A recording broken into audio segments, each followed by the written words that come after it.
All right, what's going on, everyone? Welcome back to the Coffee and Cigars live stream for the Thursday night hang. How's it going? It's the first one of 2025. We're back again for a whole nother year. Devin's here. What's going on, Devin, man? How are things down in Florida there for you? Everything's good, I hope. I hope things are well. Here in Baltimore, things are pretty good. It's a little bit chilly again today. We had a few days here where it was pretty mild, and I had the garage doors open. I was out here. It was really nice. And we're back to cold again. So I don't know what's going on. What's going on, Bryant, man? How are you doing? Hope the new year was good for you as well. So how's the new year's been for everyone? It's been pretty good here. Pretty good here. We've had some nice days. And yeah, today my nephew came out here to hang out with me, and he helped me finish the assembly of this little bench that I have here. I built this little auxiliary bench, and I totally mucked it up in many more ways than one. One of them was that I totally miscalculated the height of the bench and ended up being about 250 millimeters short. And so I needed to, then I assembled everything, and then I built a base for it to extend it. That was 231 millimeters. That was 31 millimeters too tall because I needed to match the two. I don't know if I mentioned this before, but this is the existing base workbench, and this is the additional. So I wanted them to match, and he helped me figure out how to cut it down. He made all the measurements. I did the cutting, of course, on the table saw, and then we're trying to figure out how to connect the base to the other base because all I had were like these 2x4s, and he was like, "What about using a domino?" And I was like, "Ooh, the domino. Okay, let's do that." So we dominoed them together, and yeah, it went together. He did the glue up. He did all the insertions and the sanding, sanded all the surfaces, and I was like, "All right, not bad, young man, not bad." Tony, so that's what's going on, Tony, man. Good to see you. Good to see you. Hope things are good. Everything's good. Good. So today we're going to be talking about the cigars from last year because we did a whole bunch of cigars from last year, and we're going to be tasting some coffee that we're going to brew up, and then we're going to be checking out the 20th anniversary Tatuaje cigar. It's the Bon Chasseur that they released for their 20th anniversary. We had a lot of 20th anniversaries this year, but of course, 20th anniversary of Don Pepin Garcia and 20th anniversary Tatuaje. I mean, those two are always going to be in conjunction because they basically kind of started. There would be no Tatuaje without Pepin, and there would be probably no My Father unless this without the success of Tatuaje and Pete Johnson. So, but that's could be up for debate. But I'll let everybody else debate that. So today, first we're going to start off with some coffee. We're going to brew right into that right away. We're going to use this. This is a brewer from Nolan Zani, and it's basically a mocha pot that you probably should know of. George Brightman's with us, says, "Happy New Year to everyone.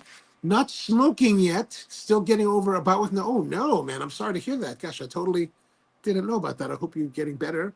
But I hope to light up next week. Enjoy your cigar. It's a fun. Yeah, I got to be honest. So tonight's cigar came to me from my friend Dave Knopf. He gave me a box of them a little while ago, and I was like, "Oh, thank you very much. That's very, very, very kind of you to do that." And I wanted to, and I had it for a while, for at least a couple months. They've just been kind of like mellowing in the humidor, and so I finally thought, let's put it on our schedule here. I have had a couple of them already. I can't say I haven't. They are quite enjoyable. But today we'll be going over them with a little more of a fine-tooth comb.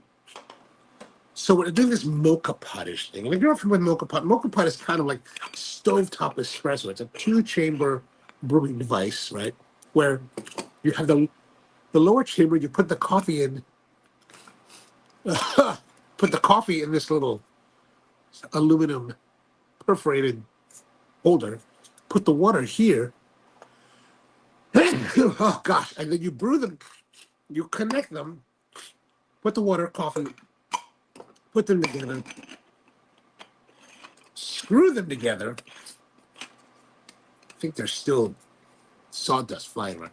And then you heat it and it brews and percolates. Oh, percolates into the top, and then you pour it out. It's an kind of an older way of making espresso. But we're gonna get our stove typically.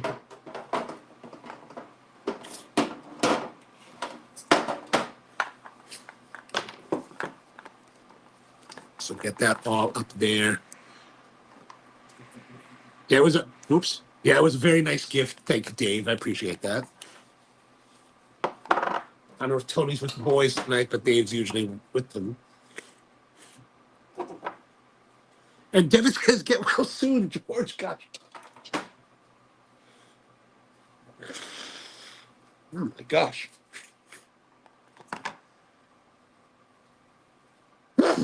Goodness. Yeah, I don't know. I don't think many people use mocha pots anymore. Like I haven't. I barely used mine. Like I have a couple of them, of different models. I used this one last on one of the live streams a few months ago. Maybe in the summertime. I guess it was summertime. Yeah, it was summertime. Because I was staying at my brother's house while they were away. Yeah, that must have been July. And I haven't used it since. So, but it's really a simple way to brew coffee that I think will yield us some nice results tonight. Oops.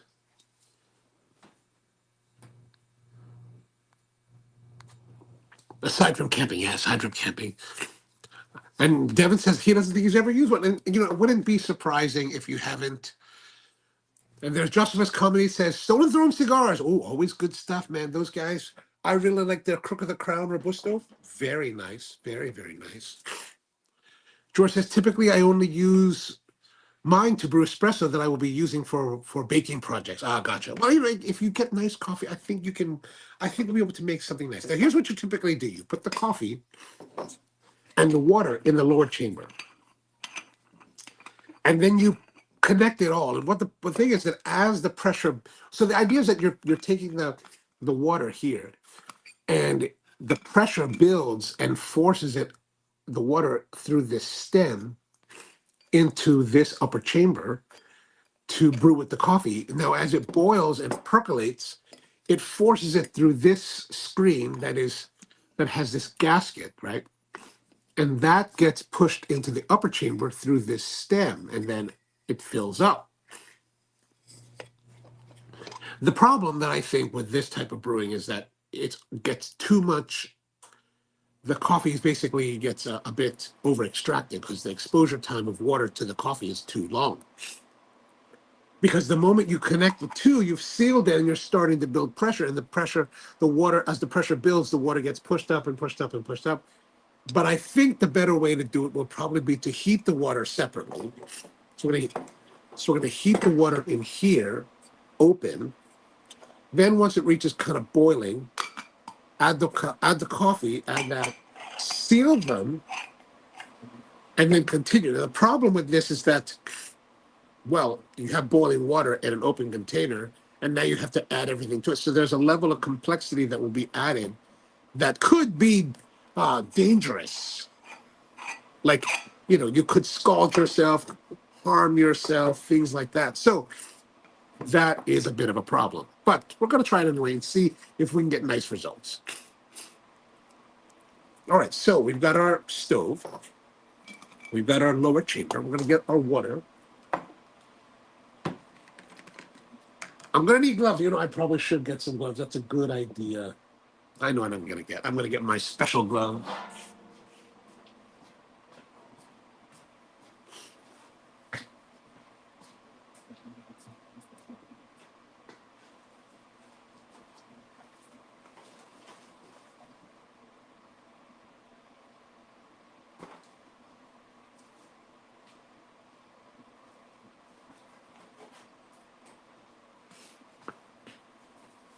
All right. I got it. It's my welding gloves. Okay, so we've got this. Put that there. I'm going to tilt this down so you can see a little bit more what I'm doing here. Okay, there it is. We're going to add the water. I'm just going to add water, enough to fill it. Then we're going to torch it on.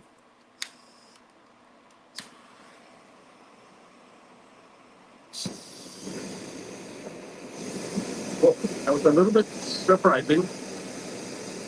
So now I'm gonna just pump it up.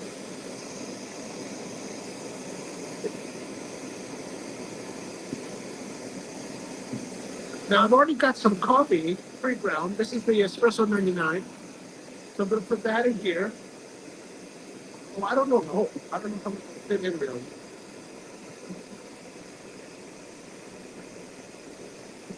I don't really know how much I even ground. I just put a whole bunch of coffee in there and ground it up. I used the espresso grinder. So we've got the, that'll be good enough. Alistair says, what's going on, Alistair? How was your week? I was using a small one of those, but I put it in the dishwasher and it doesn't seal well anymore. Yeah, that seal probably gets all like mucked up probably when it's being heated, right? At that, for the drying phase of your dishwashing, that's probably what is causing the issue. All right, so we got our coffee.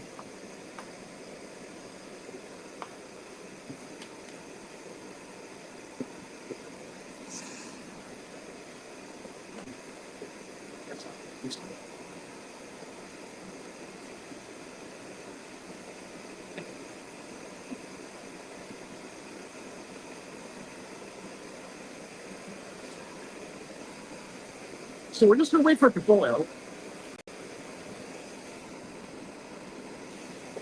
George says that I don't put the milk into my dishwasher to avoid messing up the gasket. But you can buy replacement. Oh yeah, yeah, you can buy replacement.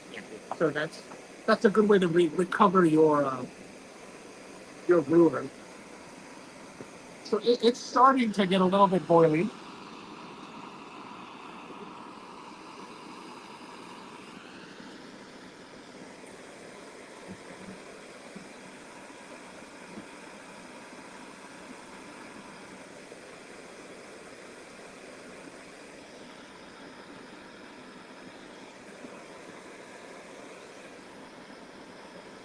Yeah. So what have you guys been up to this week? Anything happen interesting? How did you guys spend the New Year's? I didn't do anything very interesting. I was supposed to go to my cousin's house, and then I just never made it because I was in here building this, and I was like, I'm just gonna continue until the new year. Rusty, that's what's going on. Happy New Year to you, my friend. Good to see you.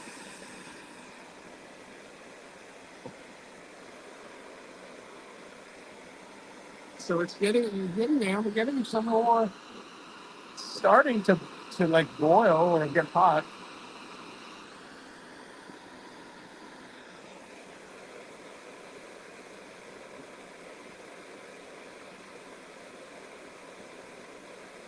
I'm trying to think about how we're going to do this whole operation.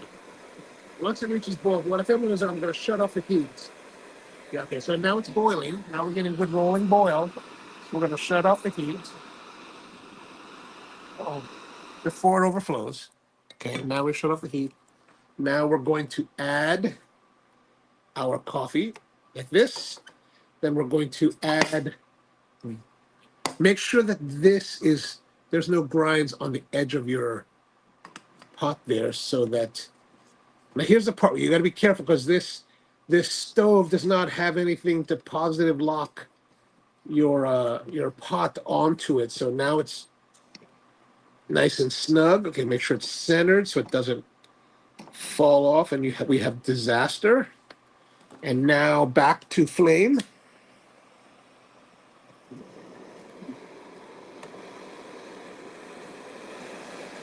We're gonna open up the lid here so that we can look and see what's happening.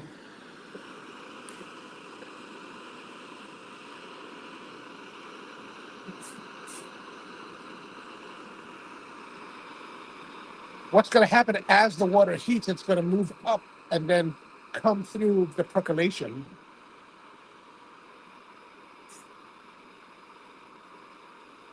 I can't remember if this sputters out with a lot of gusto or not, but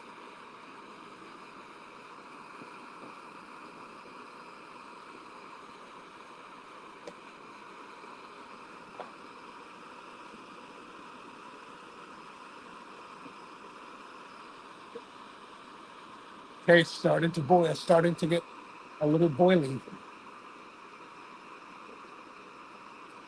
Oh, I'm starting to see some coffee. It's coming out.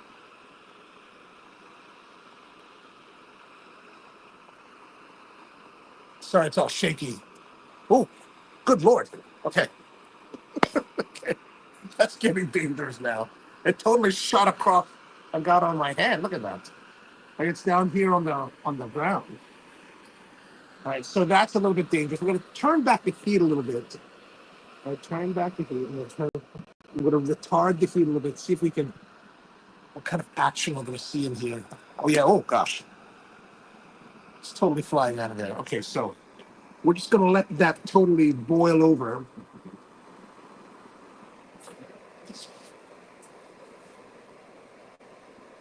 Turn down the heat a little bit more. We don't want it. We just want it to rise. We don't want it to go like too crazy. But as you can see, it's totally percolating. I am curious though. Oh yeah! Wow! Wow! Wow! That's crazy. Welding gloves, perfect for this.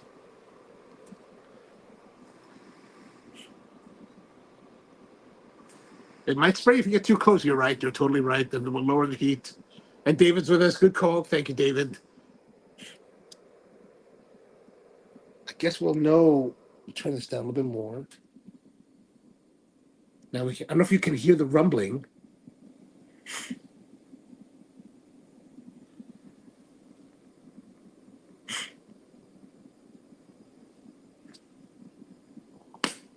Still going, I guess. Oh yeah, we still got plenty. Devin says some people put a flat filter below the grounds and start with warm water. Ah, nice idea. Nice idea. I mean, well, in some respects, this is similar to that because because we're boiling the water before we actually connect the two. So there's a similar effect to that, I think.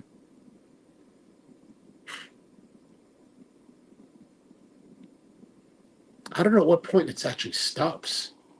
It's still coming out. Still coming out.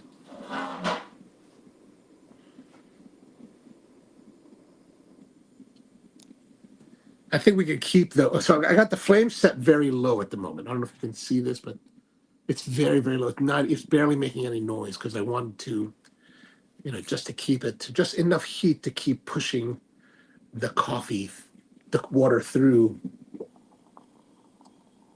Yeah, still coming.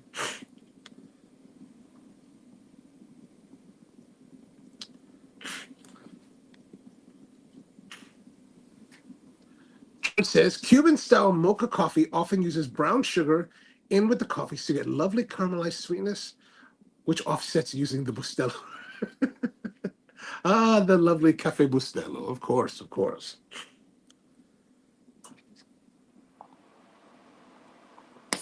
Oh yeah, it's still flying out, still flying out.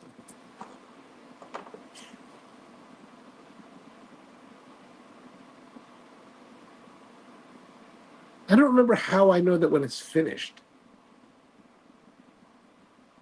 I'm just listening to see if there's a boil. There is a boiling noise, but Devin says dark as night, sweet as sin. Absolutely, absolutely.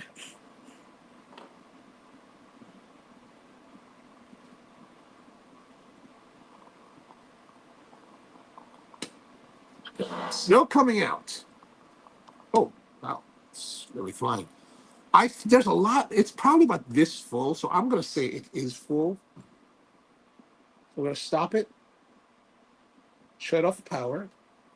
I'm gonna get my other glove here so I can set this down. And move this over. Oh, it's still boiling. Now, if we look in here, right, I'm going to show you guys this. If we look here, I don't think that's all the coffee. I think there's still more water below. So what I think maybe we're going to do is I'm going to transfer the coffee into our mug. Whoa. Whoa. Right.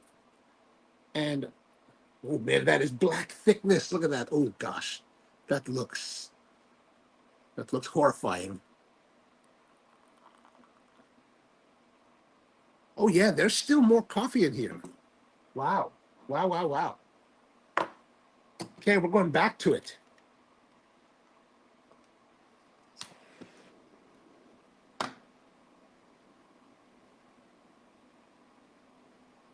Okay, we're gonna see if we how much coffee we can actually get out of this thing. Because there still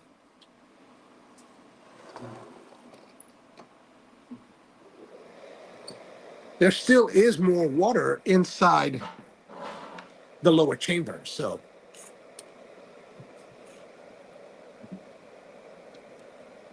George says better to shut it off before it boils too long. Ah, that's all right. I want to get it all out. I want to get it all through. And then George is asking, how does it smell? If you mean more water left, yeah, more water left to brew. Absolutely, absolutely. All right, let's see here. It smells fierce. I don't know. I don't know yet. I don't know yet. It's very hot. It's very hot. Like this is pretty darn hot. Like, what's happening here? Look at this. This is still going at full. Oh, yeah, that's still going. Still going. It's like dangerous already.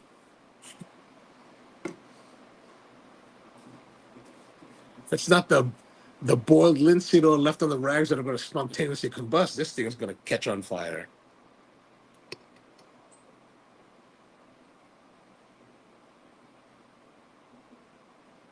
Okay, now we've gotten more coffee. I think we're getting. I'm not hearing the boiling that I was hearing. I think we're pretty much at the end of the cycle. Okay, so we're gonna turn off the heat and let's first taste this coffee to see what it's like, and then we're gonna add the rest of it to it. It smells a little bit like long brewed.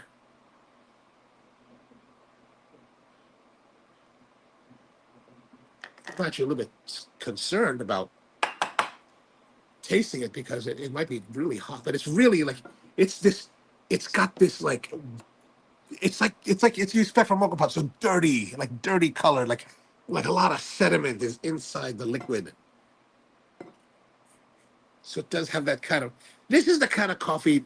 This is my coffee. This is my espresso, right? But the way that it's been prepared now reminds me of the color of the liquid and kind of this aroma of being cooked. Reminds me of the coffee that we would have at farms in different, like in Central America. We'd go there and the farmer would make us some coffee, and usually it's very rustic in the way they prepare it.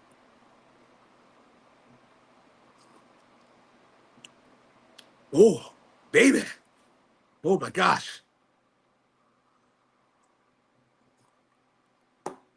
Oh, this is that hair on your chest. Oh, here's something. As I'm pouring it, look, it looks so much more lighter. Lighter.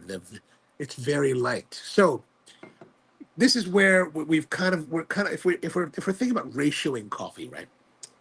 Making coffee. Oh, that is really bitter. If we're thinking about ratioing coffee for the amount of water to coffee, so let's say that this is designed to fill that little basket with coffee, and the bottom you fill with water, and that's supposed to give you the right balance. This should result in a coffee that is whatever their ideal is, and now it's not so dark and forbidding. Now it's a little bit lighter in color. So George says country style, either mocha pot or sock method. This is just very country. Oh yeah, man. Gosh, this as though we were at a farm somewhere outside of Esteli and having coffee at the farm, by the mamacita that's making the coffee, and it's all just kind of rustic. It's like this is as rustic a coffee as you're going to have.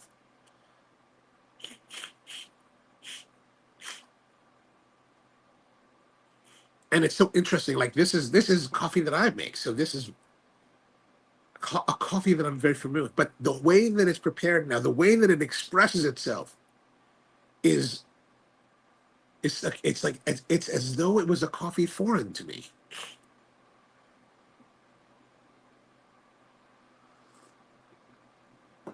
Ooh, baby, that's hot. But there's some brightness. As it's cooling, I think we're going to get more tones coming out of it.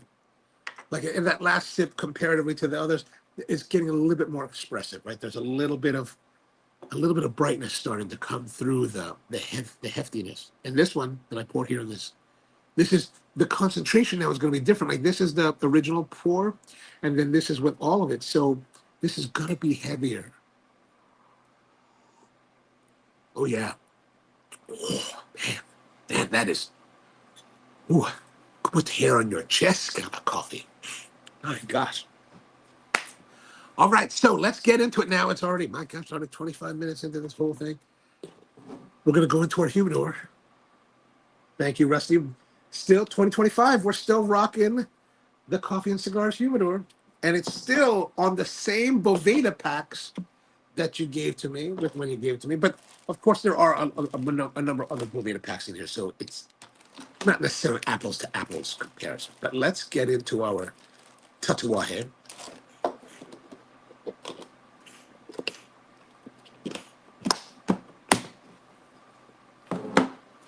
There it is, the Tatuaje 20th anniversary Bon Chasseur. And let's see here. The label on the back is so small, it's hard for me to. Oh no, this is the Tatuaje Grand Marvel, not the Bon Chasseur. Grand Marvel. And so, wow. When I put the glasses on, right, and I can see the screen of the phone, wow, it's really sharp.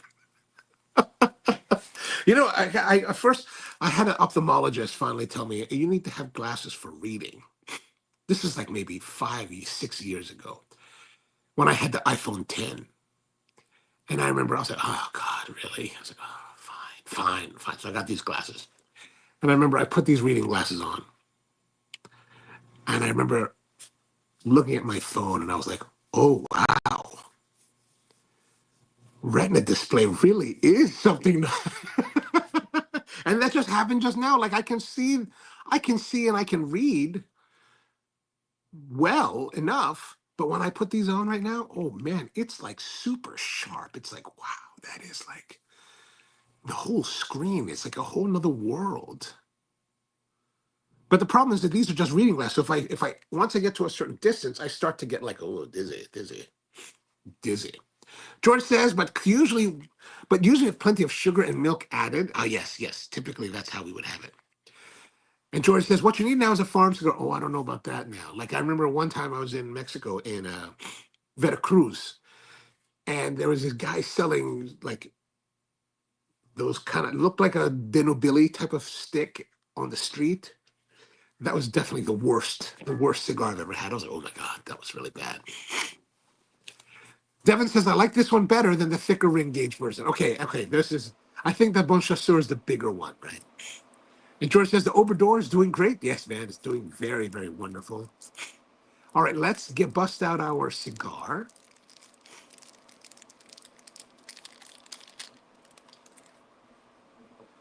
So look at that wrapper. Really nice, dark, mocha, chocolatey wrapper. Like, it's very nice. No, not really veiny, just nice. It looks so compared to some wrappers, I would say it looks rougher, right? It looks a little bit rough, but it has a silkiness, a nice suppleness to it that is really, really pretty. So oh gosh. All of this sawdust, I think, is starting to affect.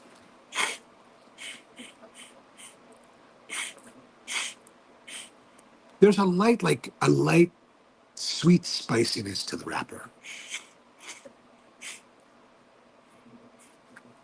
Okay, that's interesting. Let's look at the color. The color is on the darker side. Then we're going to do some cutting.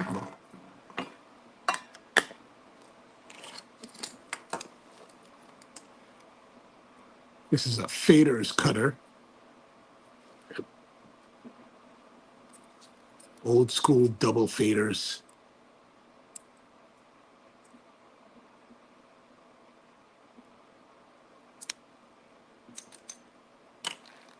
So there's our cut.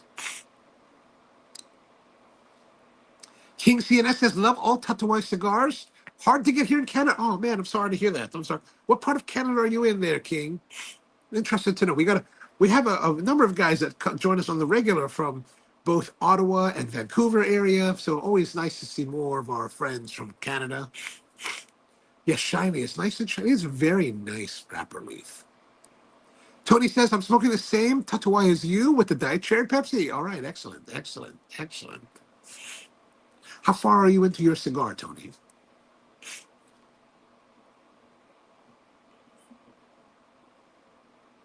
The cold draw is giving a little bit of spiciness on the tongue, but not like a black pepper spice, but a very interesting, unusual spice for cigars, especially cigars from Nicaragua.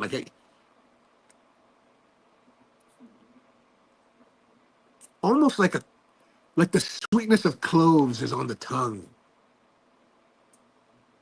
Interesting. Interesting. I'm gonna say, I think very good plus. So 875. Now time for our lighting. Devin says that I am smoking the thicker one. Oh, nice, the Bon Chasseur. I always like the Bon Chasseur. I think it's the Bon Chasseur that I like in the regular black line. And George says that that's the classic Tony combo. Absolutely, it totally is. Devin says I love that underlying note. Yeah. It's really, really fascinating. That's to me, that's a very unusual cold draw and very interesting, very alluring even, right? Okay, so let's light it up with our phaser.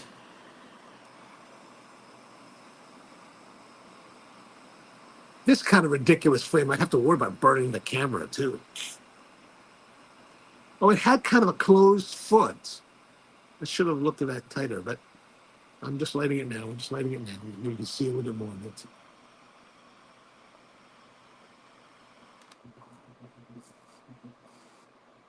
Okay.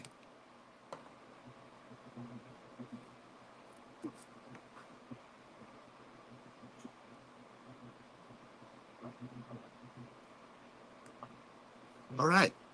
We're on the way now. On the way.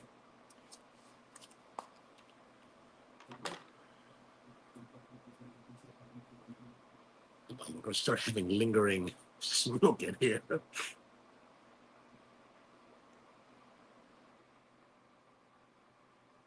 My plan for the garage is to build an air filtration system. And I've got the plans for it. I've been planning on it, but I just need to actually build it now. Actually, what I have to do is I have to order all the parts, like the filtration systems or the filters themselves.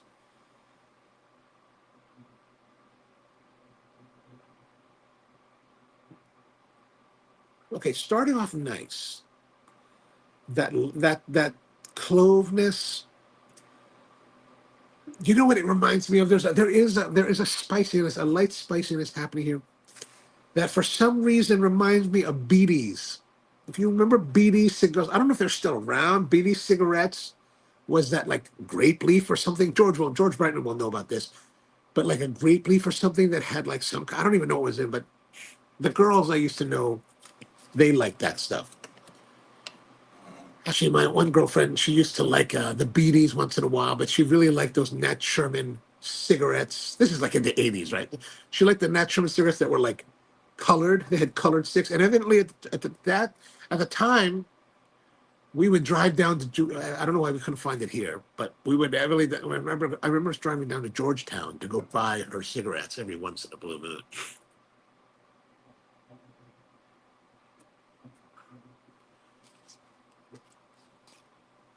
Rusty says, how's the progress of the new and improved Pro? It's progressing slowly, not as fast as I would like, but, you know, I've stopped getting upset about it.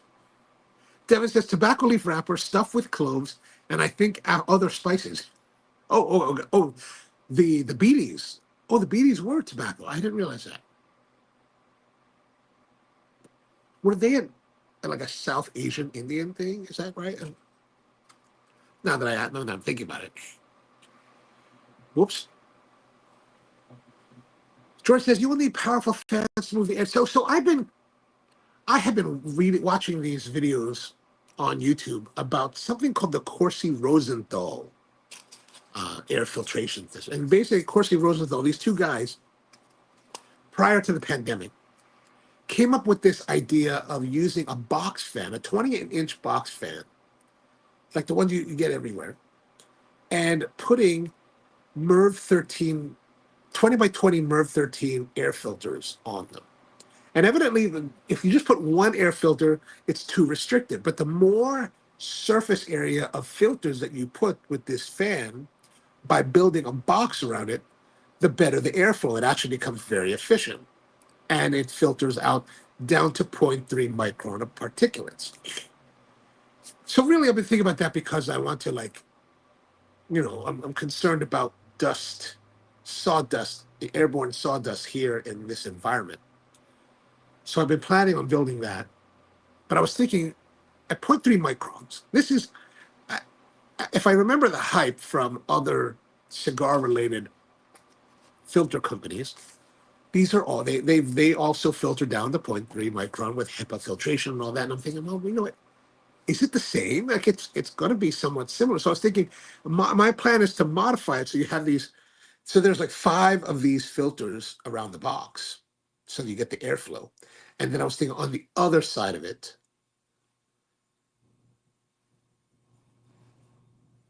activated charcoal, or activated carbon, activated charcoal, whatever you call it, filters on the other side to absorb odors. This is my plan. The real purpose of it is to filter all of the particulates rather than smoke necessarily. But if smoke can be a byproduct of that, that would be quite excellent.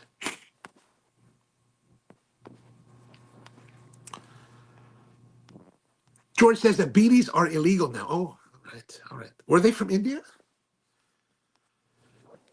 Devin says, I don't know too much, but I think it was the general Indian thing. Ah, okay.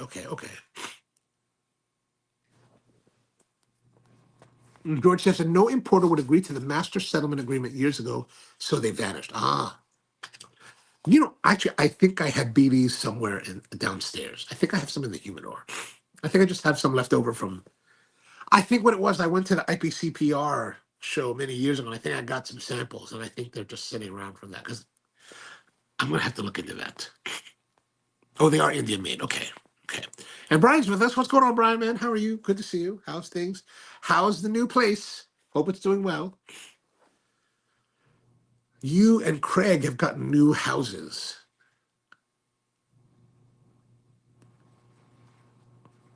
Although we haven't seen Craig in a couple weeks.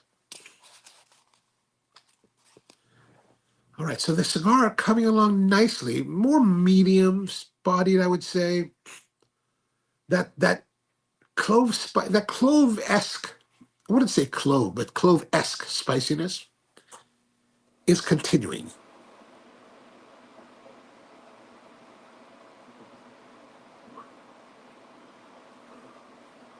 Oh, even Steven's here with us from Phoenix. How's it going, man? How are you doing? How's life in Phoenix? What's the weather like? And of course, if one of you guys are smoking tonight, let me know what you're smoking. And if you're outside or whatever you're doing, let me know. I'm interested to know. For our teacher contingent, did you guys go back to school already? My niece, I saw my niece today, and she was telling me that her friends that go to public school here in Baltimore County have gone back to school already. Her school goes back on Monday, but so they got a couple days off.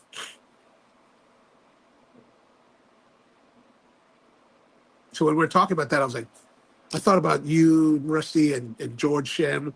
I'm like, I wonder if those guys went back already. Oh man, that's hot. All right, so like I said, today we were going to talk about, we're going to recap the 2024 cigars. So in 2024, we actually had,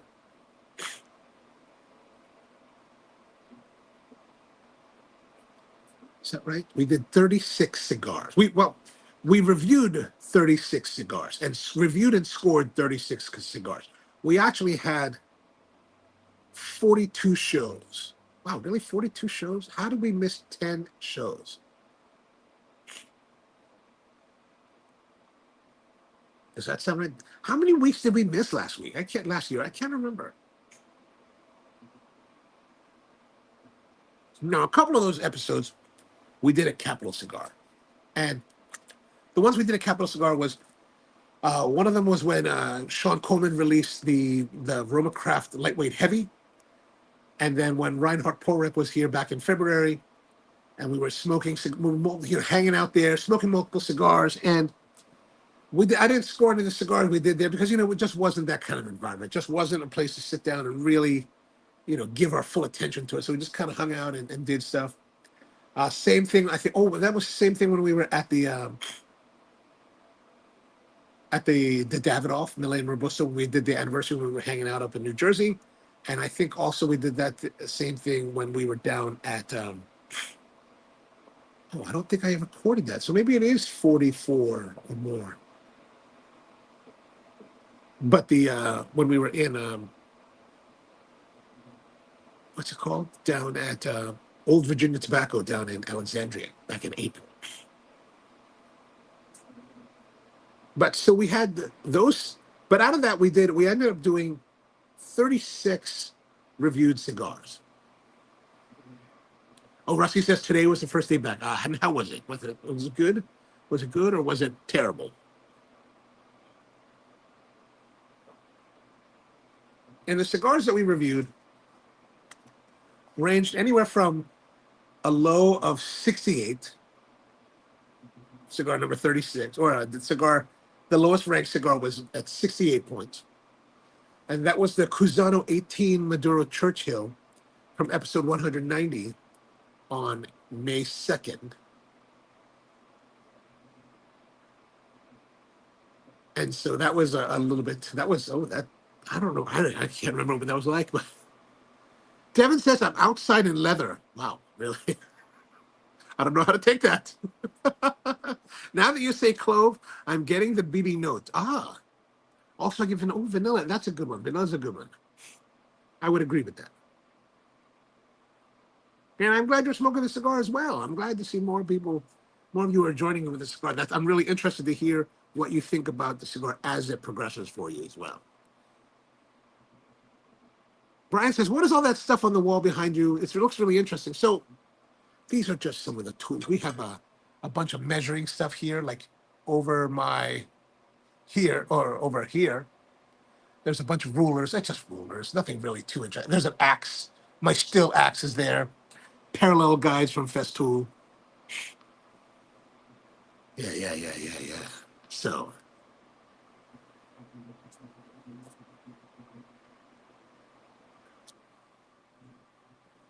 they're just there for display. I don't use them. Oh, and there's some miscellaneous parts. And clamps, a lot of clamps. I've been collecting clamps lately. As they say, you can never have too many clamps. Oh, that's a little bit hot. All right, so what else do we have here? Oh, one of the surprising ones was this cigar. So the Cusano 18 Maduro Churchill was the lowest ranked cigar at 68. The next ranked cigar is actually a surprise. It was the Tatuaje 10th Anniversary Copa Especial. We did that back in March for episode 184 at 75.5 points. If we follow the world of specialty coffee, which this scoring sheet actually kind of mimics that, right? The idea is that, at least in specialty coffee, that 80 points is the threshold for specialty. Below 80 is still can be good, but just not considered amongst the greats, right? But he says it looks like some of the stuff that's because they're empty, right? I can't. You got to have them up there on the wall so it looks good. It looks good. That's why. Rusty says when you come up to New Jersey, you didn't score the Davidoff. No, yeah, that's correct. That's correct. We did not because we're just having a good time, man. Having a good time up there. Yeah, the Robusto we did not score. That was a great. The Davidoff Millennium Robusto was really great. Like that was a great smoke. But we're just hanging out, having a good time.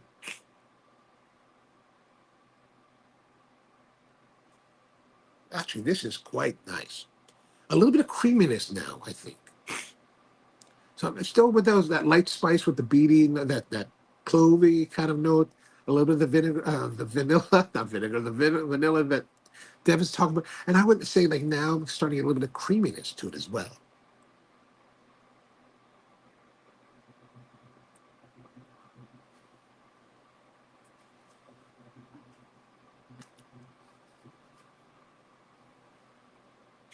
One of the ones I was surprised about was the one that ended up we just did like a couple weeks ago on the 18th of December.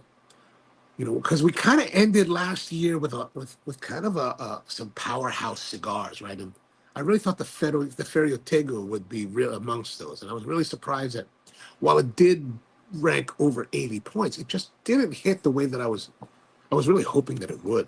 So it ended up with 81.5.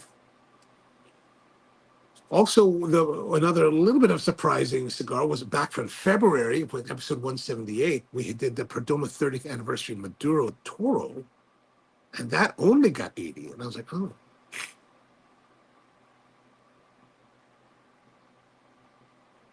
A cigar that both Rusty and Bryant were telling me, encouraging me to try, said to go down and meet Sanj Patel. And I went down to his shop in New Jersey, and when we were up there in July, and I met him, and we got to chat, and he was really a gracious host. But I bought some of the cigars. And we did on the 18th of July for episode 201. I did the Sanj Patel SP 1014 Black Robusto, which was pretty good at 82.5. Was pretty good. I think that there was a couple cigars that he made that he gave to that I bought from him that were not labeled. I really like those a lot. I thought the red was really good too. But I think we did the red a couple years ago, so we didn't include that this time.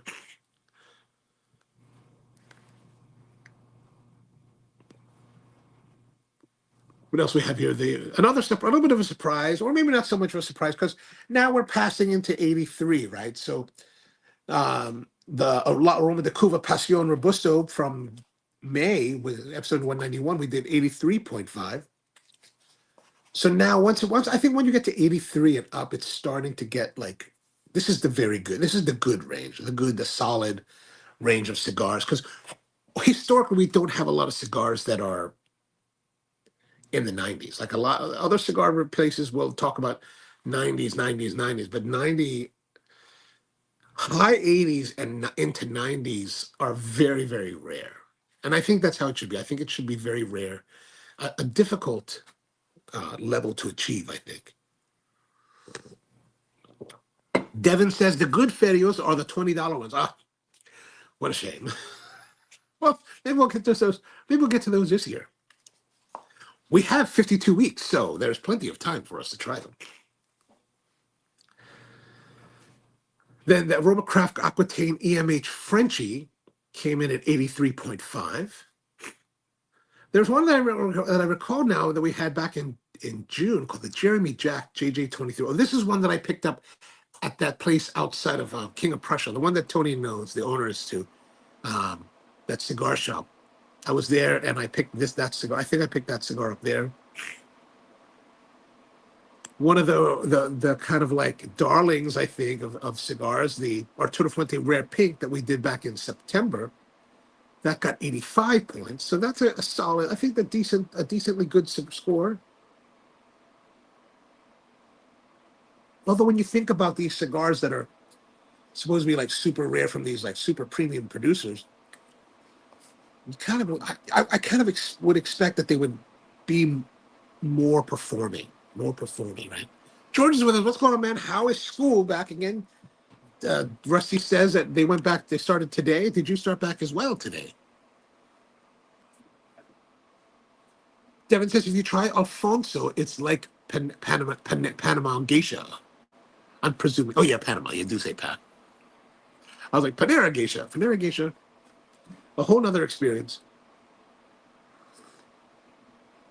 One cigar that I did enjoy that there was 85.25 that was tied with the My Father Fonseca EMX Toro was actually recommended to me by Rusty when we were in Philly, the Philly area, doing the I was there to support him for the chili cook-off. He said that the My Blue Heaven from LCA was really good, and that turned out to be quite a fun cigar at 80 and did tie at 85.25. Actually, 85.25. There's three cigars that tied for that score. The not only just the My Father Fonseca EMX and the LCA My Blue Heaven, but also the Gurkha Colección Especial Toro. And I think that was one of you guys that said to try the Gurkha. And I was very much like, no, Gurkha is a no. I'm just expecting dog rockets from Gurkha, just nasty, nasty. But this Colección Especial Toro, actually quite good, 85.25. Like, that is very solid, very solid. We smoked that. Actually, we smoked that almost a year ago. That was back on the 18th of January for episode 176. And then moving up there, a little bit more, 85.25 from February, from the Valentine's Day time. A cigar that I think that would be George Shem's, like, or amongst his favorites, comes from Foundation, the Metapa Toro, 85.5. So that was pretty good. And then moving up a little bit, George says, we don't go back till Monday. Okay, you got some time. Good, good, good. Tony says it was me. Oh, okay, it was you. That's right. Oh, that's right. That's right. That's right.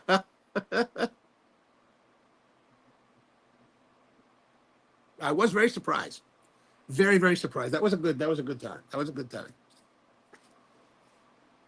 Now, next up, we had moving up in the score-wise at 85.75. It's actually a four-way tie. Now, I think I have the link in the description to the rankings. If you want to look them up yourself and see them live, 85.75. There's actually three cigars that are at that price, at that points. There's the La Galera 1936 El Lector Toro, the Tatuaje PCA 2023. Oh, and then Sean, so later, back in October, then we went back to the lightweight heavy and rated that since we weren't able to do it earlier in the year. That was one of the ones that got 85.75. And then finally, the vintage 2006 Ashton VSG that was actually from the Private Reserve of Brian Major. Thank you, Brian. That was a very enjoyable, excellent cigar.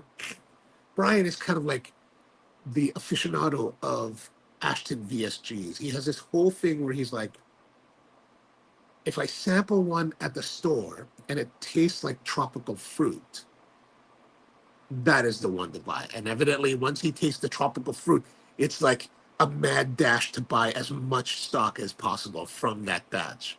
So if you're looking for the secrets of Ashton VSG, try one at the store. Do you get tropical fruits? If no, pass. If yes, stock up. Stock up. These are the important things that you learn here on the Coffee and Cigars Hangout. All right, so now we're from 85.75, we moved to 86.25. Again, we've got like three cigars that ranked at 86.25. The Arturo Fuente Don Carlos personal, the personal reserve. Then the Osgerner family Aramas 55. And then the Roma Craft Cro-Magnon EMH Clovis, all at 86.25. So we got there's a lot of ties. So it's kind of hard, even though we've ranked 36 cigars, I wouldn't say that there are 36 positions because a lot of them are shared. Mom says that I have some Privada smokes I want to say. Oh, thank you. I would love that. We'll work it out. We'll work it out, Red. We should also talk about, George Brightman was saying that they can host us down at Capitol in one weekend. So let's think about a weekend that would be good, mutually beneficial for everyone. We'll go down there maybe on a Saturday, hang out, have some cigars, just enjoy the camaraderie without the streaming going on. All right, so 8675. There's only one 8675. So that was the Drew Estate Liga Privada 10th anniversary. So that's good. 86, these anniversary cigars, they're moving up in the world. Then at 87 was so there was, this year they had the Roma Craft lightweight heavy, part of I think that's part of the Maestranza line. But then they released later in the year an actual cigar in October or September called the La Maestranza. Well, there was the Maquette, and then there was the La Maestranza. So we had the La Maestranza, and that was 87. So that would turn out to be very nice, very, very nice.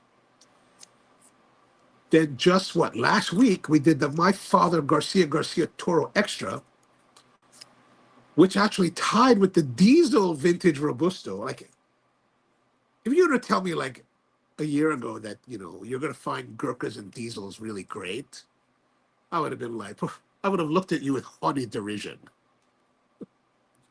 But here it is, Diesel Vintage Robusto tying with the My Father Garcia Toro Extra at 87.75 points. That's higher than so many other cigars.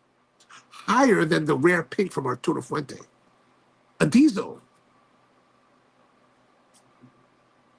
The world is upside down. The world is upside down, I think.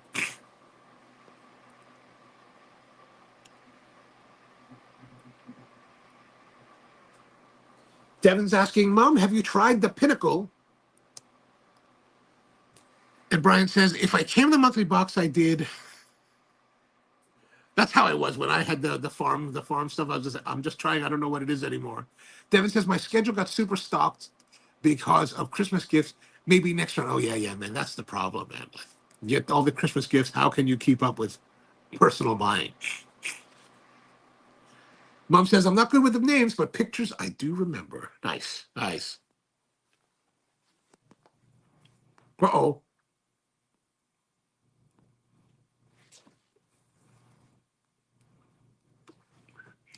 I'm having combustion issues and a little bit uneven burn there. I think I'm going to have to hit it up on the edge. Wow, that went out. Because otherwise it's going to start to burn unevenly right about there.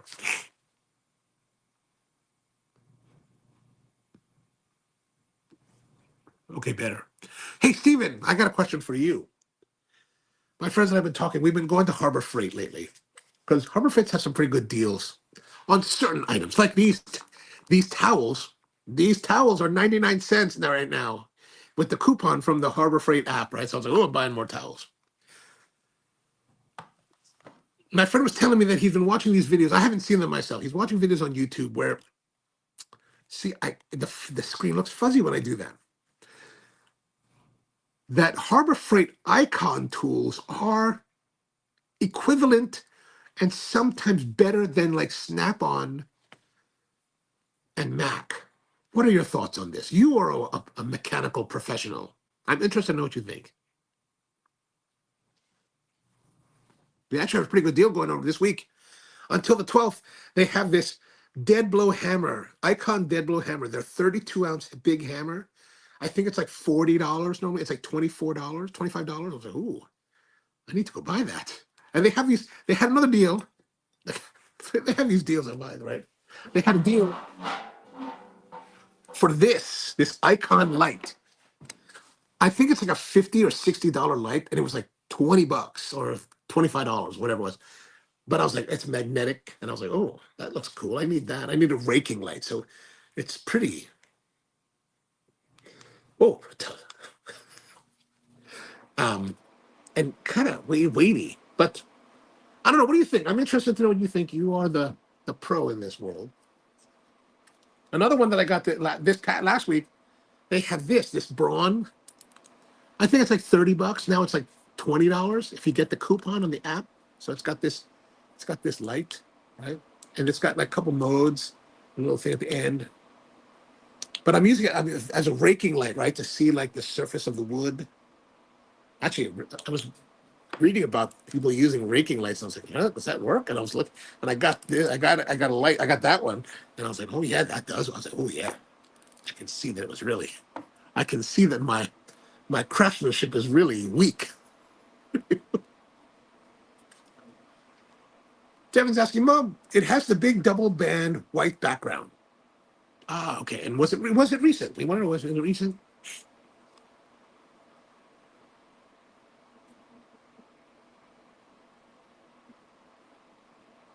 So after the diesel vintage Robusto at 87.75, I'm going to say that we're moving now.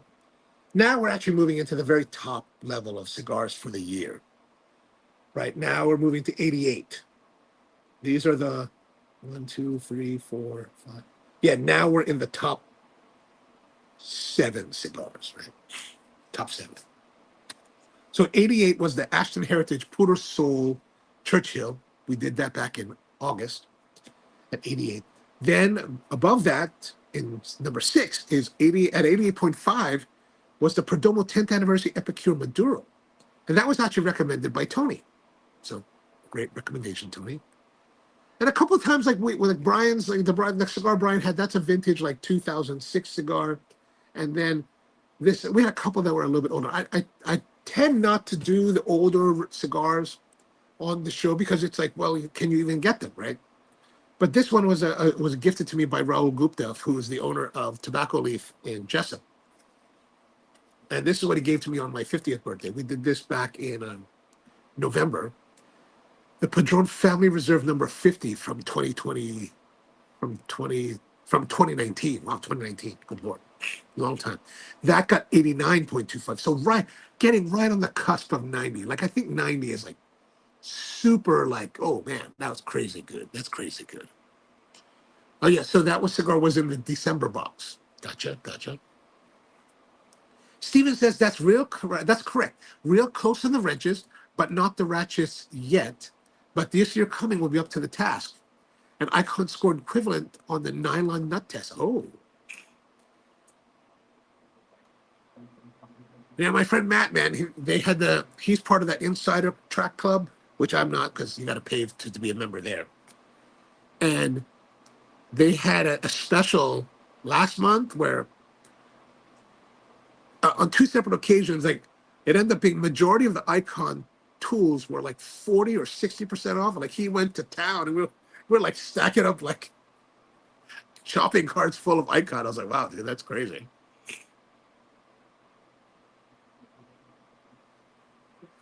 Mom says, oh yes, the Pinnacle Cigars Serene, aged 2 years. Oh, so that was a good one, huh?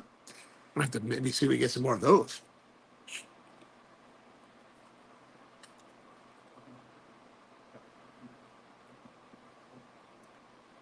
So that was the Padron Family Reserve was 89.25, and moving up a little bit. Back in goes back to May 23rd for episode 193, was the Eladio Diaz 70th anniversary. That was one that Tony also recommended and talked about, and I think Tony got for me. 89.5. That was just, now we're really getting to the point where like these are all worthy of pursuit. Like I would say the Eladio Diaz 7th anniversary, fantastic, excellent cigar. From there, we move now into the 90s, which is truly for us the rarefied. So back in August 29th on episode 205, we tried the Prometheus God of Fire Series B 2019 Robusto. 90. Oh, damn, 90. That's good. That's good. Then from there, 90.75, just a couple weeks ago, in last month, with the La Flor Dominicana 30th anniversary. That was just outstanding cigar. That was a great cigar. Now, here's the interesting thing. Like we've had a few cigars over the years that have gotten over 90 points.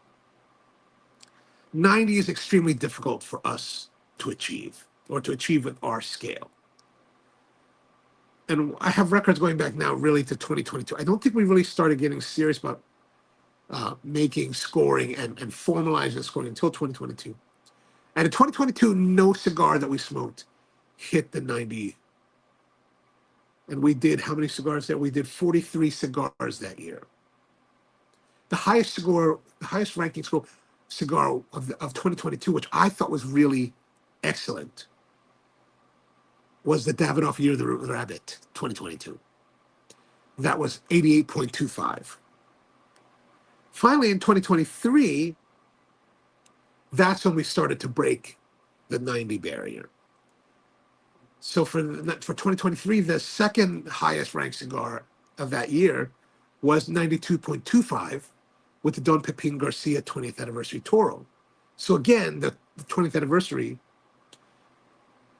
we smoked the Toro then, but the higher ranking cigar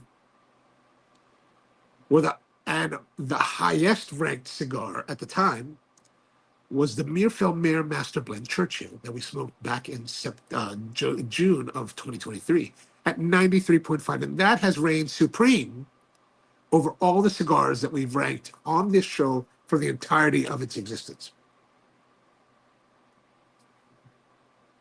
Until now. So like I said, this past month or so, or a couple of months, we've had like just a string of like heavy hitting cigars, like really solid performing. And this one from the beginning of December, which is almost basically a month ago, was the Don Pepin Garcia 20th anniversary Corojo 99 Oscuro Toro. 95 points. 95 points, man. That is now the highest rated cigar we've had. The previous one, the Toro, and I don't know which, there's a couple different versions of it. But evidently we smoked it last year in August, and it only did 92.5. So this one, 95. So really surprising results. And especially for a cigar that comes from a manufacturer whose main line of cigars, they're my father line of cigars. I always struggle to find a footing with their cigars. And I know a lot of you guys really enjoy all of their cigars. I've always kind of struggled to be really excited about them. Like I enjoy them every once in a while. I've found nice ones, but to be as enthusiastic about my father brand cigars as I am about Tatuaje brand cigars has always been a struggle. So to see this cigar like perform at such a high level is really quite exciting, I think, for me at least.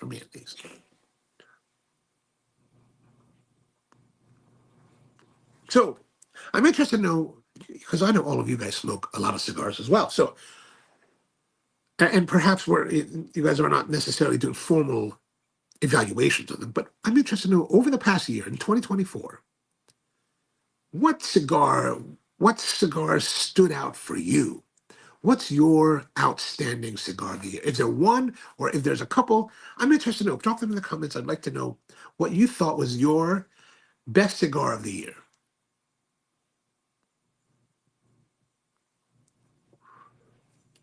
This cigar is very nice. It's very smooth. I'm getting some mocha-ish tones, right? Like some kind of light cocoa kind of tones. I don't know if it's because of the relight or perhaps my palate's getting used to it. And I don't know if you're having this experience there, Devin, but the clove that we had early on has kind of mellowed. Like it's not as pronounced. If it's still there, I don't know. I think it's more smoother now. It's more. I got the vanilla still.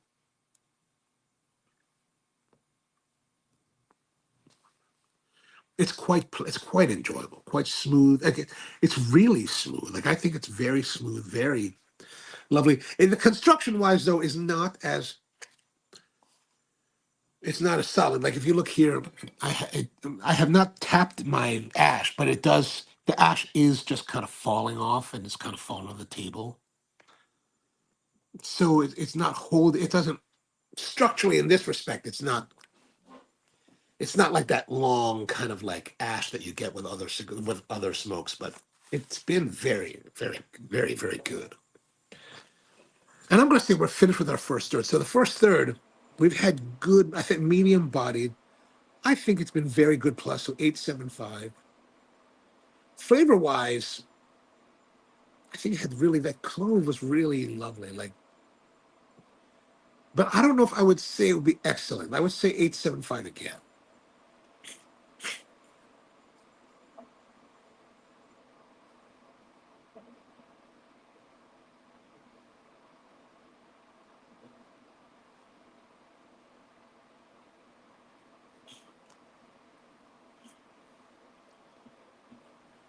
Might be time to open the blast doors again. Oh, my towel.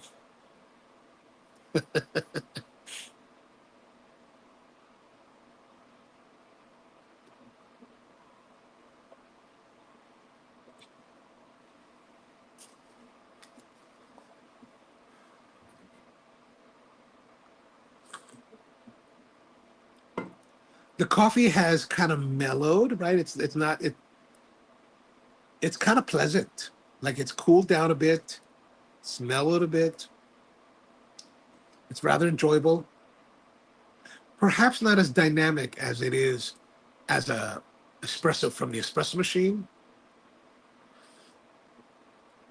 but now it's nice. It's got a little bit of this chocolate note. It's got a little bit of brightness to it.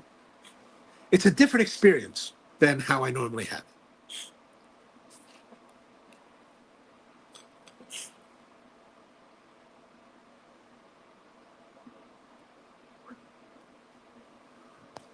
Devin says, generally, I think the 20th is the same flavors throughout. I just really love that the underlying vague, unique tobacco note.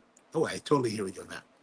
Like Illusion Singularity and Saka's Bewitched. Oh, I have not had the Bewitched yet. We'll have to look for that. Yeah, I agree with you. It's got this nice, just kind of like mellow. It's a mellow, smooth, creamy, even like creamy. Like it's very enjoyable, very very enjoyable.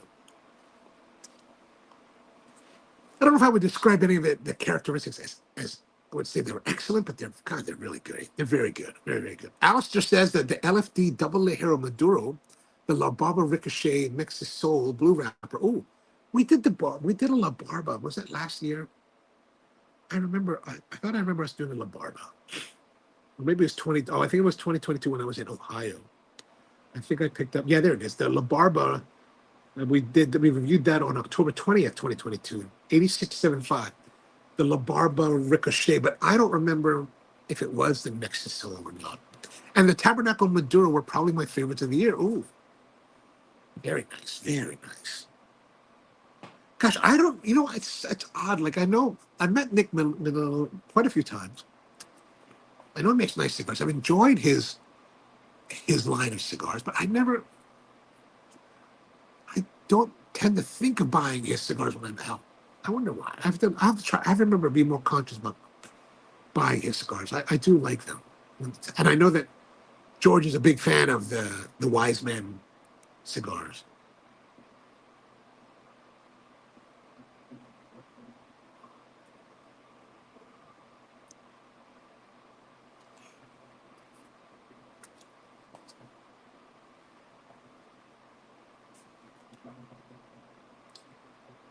So I'm finally getting closer to finishing all the projects that I'm doing here. The next thing I have to tackle is this yellow beast behind me, right? This planer, from hell. It's a very interesting. I think it's like DeWalt. I think really designed this to work on construction sites because it has a blower, right? Like most everything, equipment wise, does not have a blower. You have to put suction on it. Well, this has a blower, so you can't put suction on it because otherwise it just kind of. And everything is designed for suction, like as far as like collection wise, it's all designed for suction. So if you start to blow, it just blows everything apart. It's been really a challenge. So I think I've got it worked out. And so I'm going to start to build the cart for it so that I can have this dust collection box or beast underneath it to collect. Because if you use a 5-gallon bucket to collect your waste from the sawdust from that, it's like you're just changing it every like 5-10 minutes. You're like, what is this? This is crazy. It's like this is terrible. Mom says Sanjay has a sale. Buy a box and get one for. Whoa, that's pretty. The problem is that I don't remember the which, because I don't remember which cigar it was that I really liked. Maybe I have to call it. Because I was sitting there the other day and I was thinking, what cigar would I like to have? But how about you guys? What do you think? Like when you want to have a cigar, but you don't want it to necessarily be a statement cigar, right? Like it's not like you want to, and you don't want to rage or really nice cigars, but you just want a nice cigar that you can enjoy on the regular. What's your go-to? What do you guys like to pull? Like for the longest time, I would have a lot of these Roma Craft Intemperance Revenges, so I would just smoke those nonstop. Well, I don't have them anymore, and I haven't seen them in a while, so I don't know if they're available again. So it's like I finally ran through most of my cigars. I smoked my last lightweight heavy the other night. I'm like, what am I going to smoke now? I don't want to smoke all of these.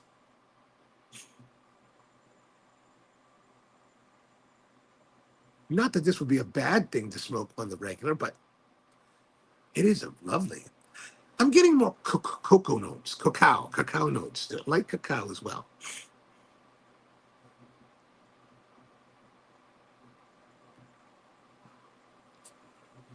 All right, time to open the blast doors.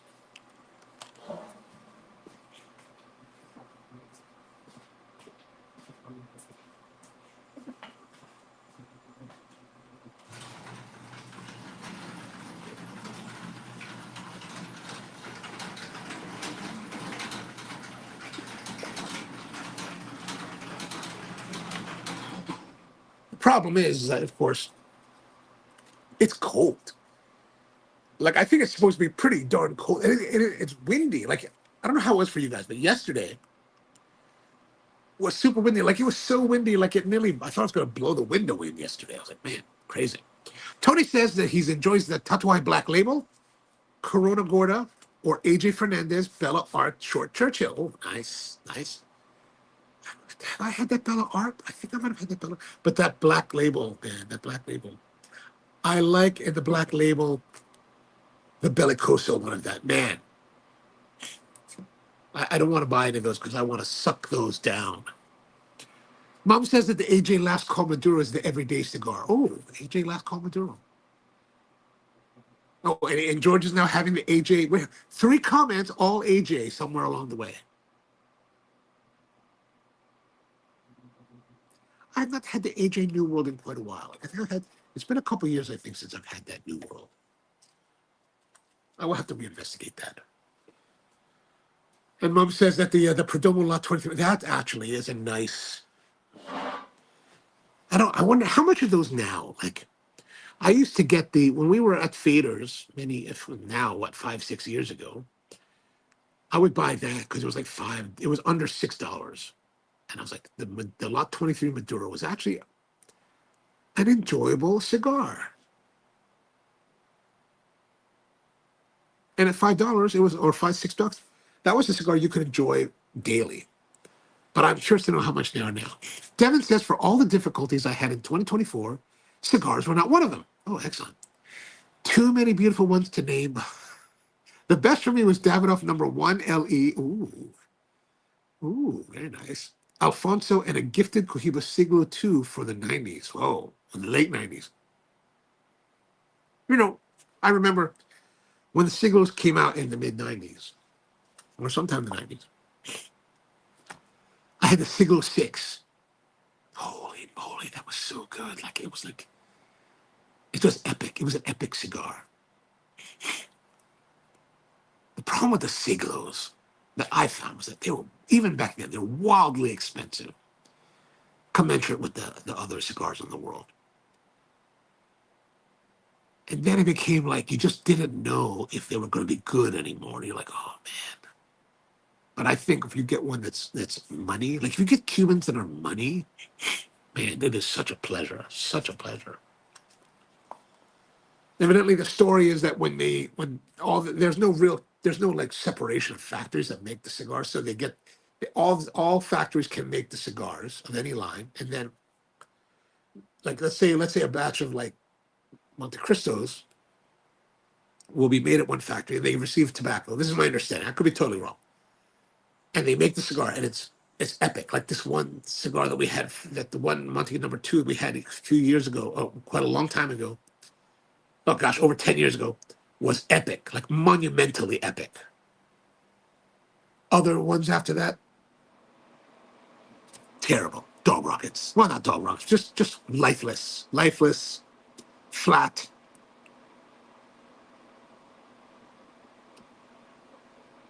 Well, Devin, I'm glad to hear that you had that cigars were a high point at least in a difficult year. Hopefully 2025 will be a better year for you.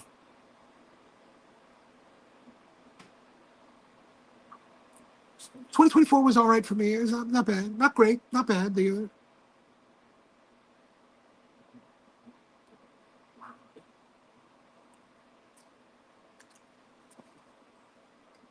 It's nice to get the smoke out of here. It's not too cold yet. But I thought the forecast said today we're going to have more winds, but at least at the moment we don't have much wind, which I'm thankful for.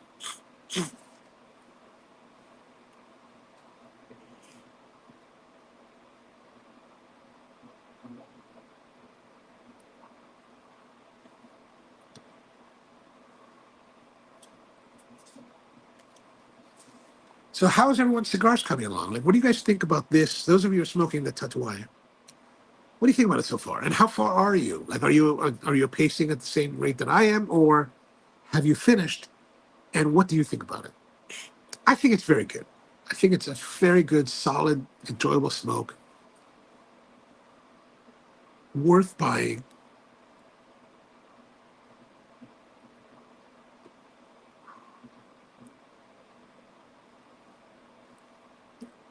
It's one of those things where Tatuaje, Pete and Pepin, they seem to like be able to produce cigars that really, if you're someone that likes Tatuaje overall, I don't really have any Tatuajes that I think of that I don't really like. Maybe even ones that may not necessarily gravitate towards.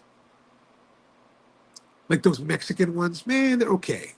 But I mean, like if I go to the core line, the brown label, yeah, I always enjoy those. And a lot of the releases, I just enjoy as well.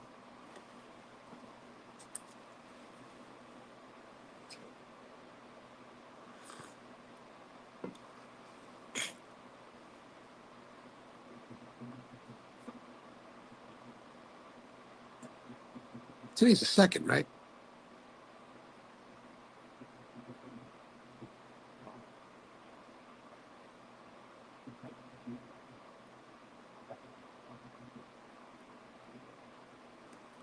And this is, what is the name of the cigar again? This is the Grand Merveille.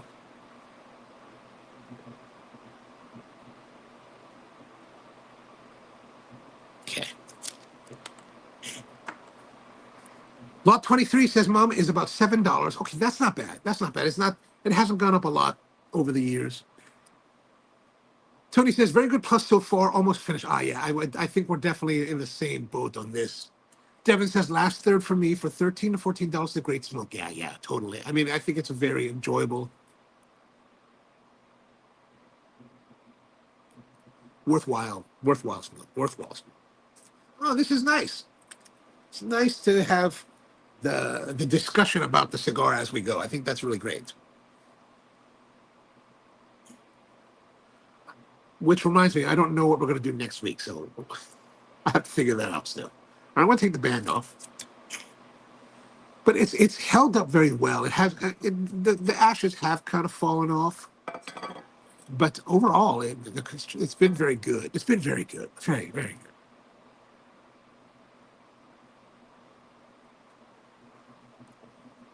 So what's going on in the world? Have you guys seen this? I just saw. I don't watch the news. So really, I'm really quite behind in what happens in the world. But there's been two plane crashes, two bombings, what is going on there? Like, there's a guy in New Orleans that blew up his car there, blew up something, or they put what remote explosives with remote detonators. And then there's the guy in Vegas that blew up his Cybertruck. What in the world? And then there was the two aircraft, the Azerbaijani plane that got shot down, and then the South Korean plane that like crashed into a wall.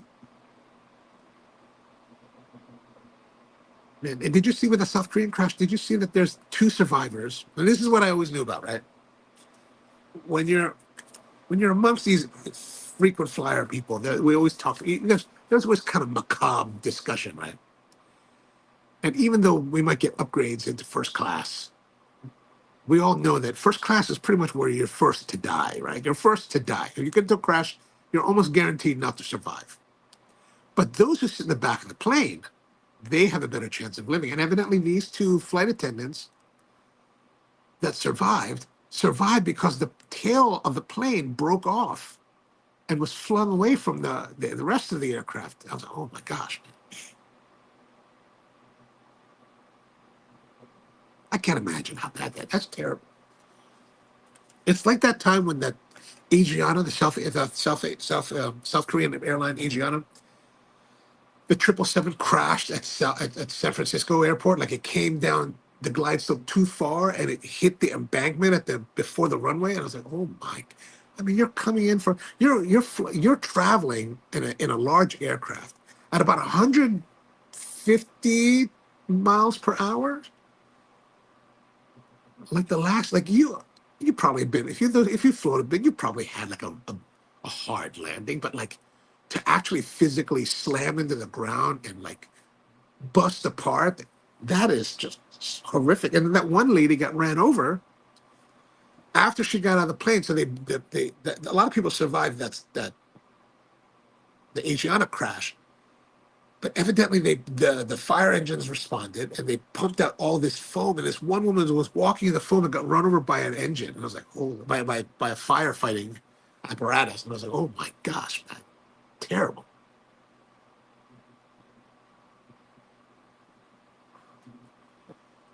So brave new world out there, my friends. Brave new world. Oh, and so Newsweek evidently says that the Cybertruck explosion suspect who got blown up, he got blown up. And the New Orleans suspects were all military and served at the same base. Wow.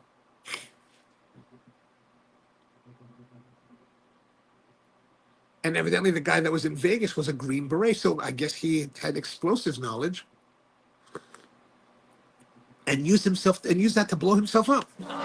Although I don't know why he'd blow himself up. Like, isn't the idea of like, masterminding this thing is to survive and revel in your success? And why New Orleans? Like, I don't understand New Orleans. Like, why do you want to blow up New Orleans? Like,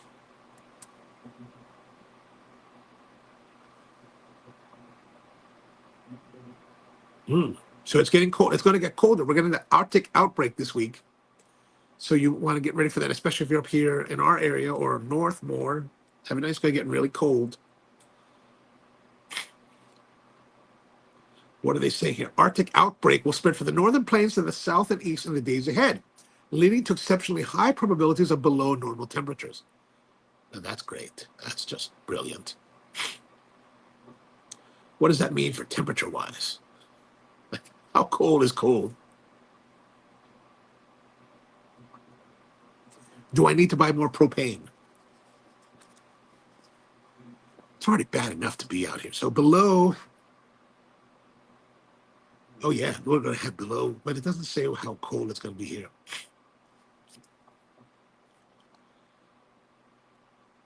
Does this mean we're going to have snow? Do you guys know if we're going to have snow? If so, I need to get my snowblower prepared.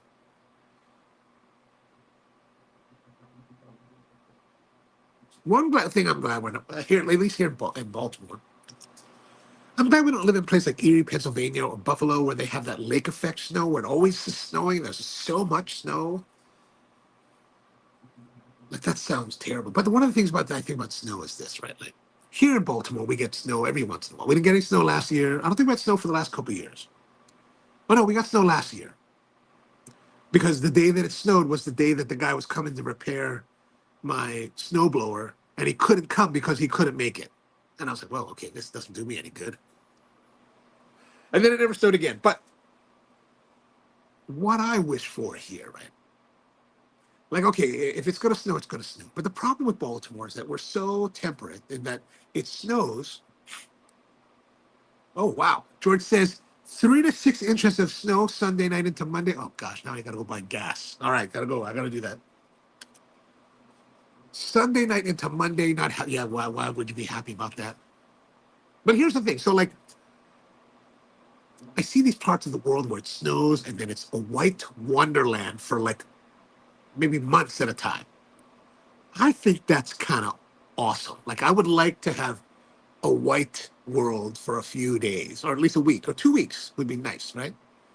Some time to enjoy it. But here we get snow and then it gets warm and then it gets all slushy and brown and dirty looking. And it's just like, okay, that's, and then it goes away and you're like, well, I don't get time to enjoy it. So, well, that means I need to get ready. Need to get the, fire up the, get gas, fire up the snowblower, make sure I got fluids in the vehicles. My shovels are ready.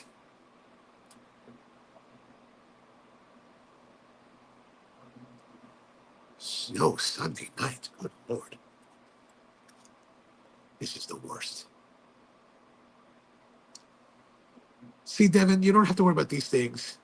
Although I guess if you had snow where you are, that would be catastrophic. Like when we here in Baltimore, we hear about these places like the Carolinas getting snow and they're totally paralyzed from like half an inch. We're like, what's wrong with these people? But here in Baltimore, we get 6 inches and we're paralyzed. Whereas like Buffalo, they get 45 inches and they're like, ain't nothing but a thing up here.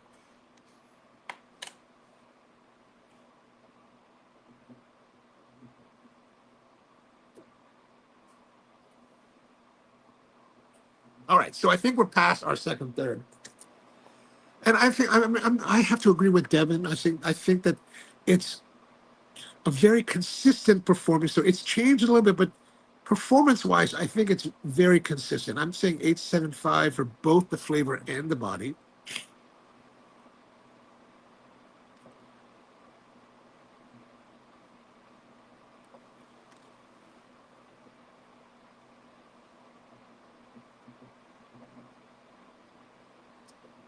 Although I must say, when you have snow, like it kind of sucks, but when you gear up, when you're all geared up for it, I don't mind. Actually, I don't mind, putting on all the layers and then being able to sit outside at a fire and the snow is actually kind of fun. As long as you have the right equipment, right? You've got to have the right powder pants and the shells and all the layers underneath so that you're nice and warm and well protected. That's kind of nice. We used to do a lot of winter camping when I was younger, and I remember I love being out there in the cold camping. Like, that was like I don't like summer camping, like hot weather camping. I don't like that at all. Not a fan. Too many bugs, too many reptiles, too many bears. All of those are hibernating or gone during the winter.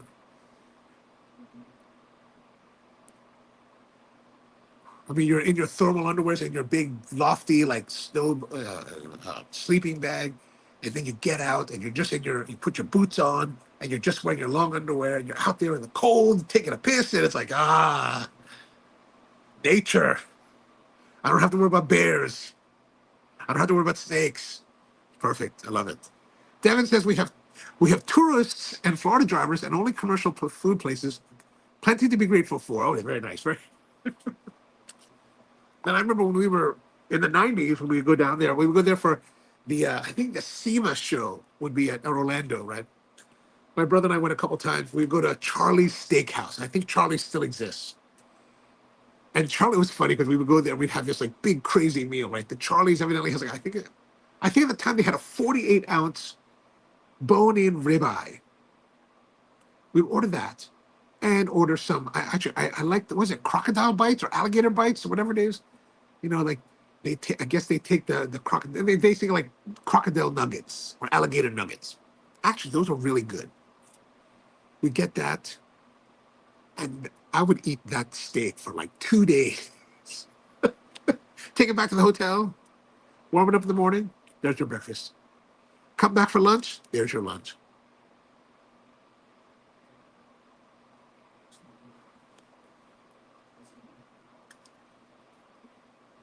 But the nice thing about you, for you, is that Devin, you got some good. There's some good cigar shops in your area. Right there is because if you're in Orlando, you've got, of course, the Corona. I've been to that Corona that's not too far from Disney. That's actually really a nice shop. Really nicely done. Hung out there with some NFL guys. I didn't really know them because I don't really know NFL guys. But as we were hanging out, talking and smoking, I was like, "What do you do?" He's like, "Oh, I'm actually in the NFL." I was like, "Oh, wow, that's awesome." It was like in March, so he wasn't working at the time. But I was like, "Oh," he was with someone like maybe the Jaguars. If he was a Raven, I might know him. But if he's with the other team, I have no idea. I'm really bad at that. There was just good cigars and golf. Ah, that's true. That's true. That's nice. And good in Orlando, there's some really great. I found some really great. The last time I was there in 2019, I found some really great Vietnamese places to eat. I was like, oh, I didn't know Vietnamese was a thing here. But that same trip, I also went down to Tampa because I wanted to check out the whole Ybor City scene. And because everybody's like, you need to go to Ybor City. You need to check it out. It's awesome. It's awesome. It's awesome. You need to go to this one. There was a cigar joint there that everyone's like, you need to go check it out. It's like the best. And I was like, all right, go check it out. So I went down to Ybor City. One of my friends was like really a big fan of a place called Nika Habana. They make their own cigars. And so I went there, had a couple cigars. I went to that other place, La Faraona, had some cigars. They're very nice. I also went to Tampa Sweethearts, the brother of Arturo Fuente. That they had, if you're looking for some nice Fuentes, man, they've always got some kind of craziness there. And I can't remember, was it King Corona cigar? Maybe it was King Corona. I remember there was one I remember, and I remember this is the place that everyone kept saying to go to. And I went there and I was like, what is this place? Did I really make a journey down here to visit this place? This place is all like janky looking. It's all like they have no inventory. It's all like plastic, like chairs outside, and it's just like it looks all rickety. I was like, what in the world? Actually, it was funny because I was down there. I went down to St. Peter. I stayed in St. Petersburg. Went around Tampa, St. Petersburg. And then the last night I was there, I was like, I'm going back to Orlando. I'm going to go back to downtown Disney because it's actually nice and pleasant in downtown Disney. And um, this is back when Sosa family still had their cigar shop there. So I was like, I'm just going to go back to Sosa, sit down, have a cigar there, enjoy myself. Rusty says early reports of snow, same up here, Sunday into Monday, 3 to. Ooh, man.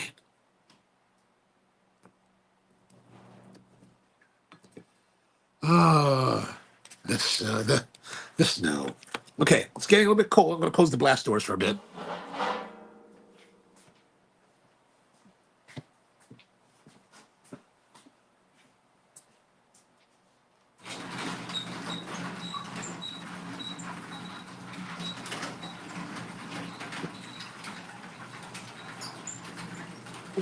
All right, all right.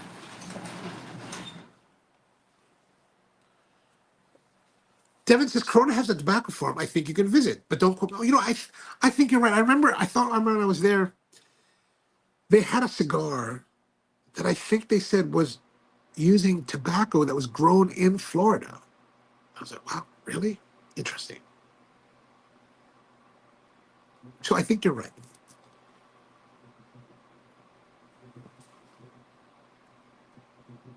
All right, here's some clickbait from the news. Whenever I want to look at news, I look at Google News for some reason.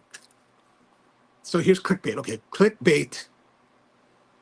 The director of Seven, the movie Seven, the one Brad Pitt, finally reveals what was really in that box 30 years later. Okay, let's see.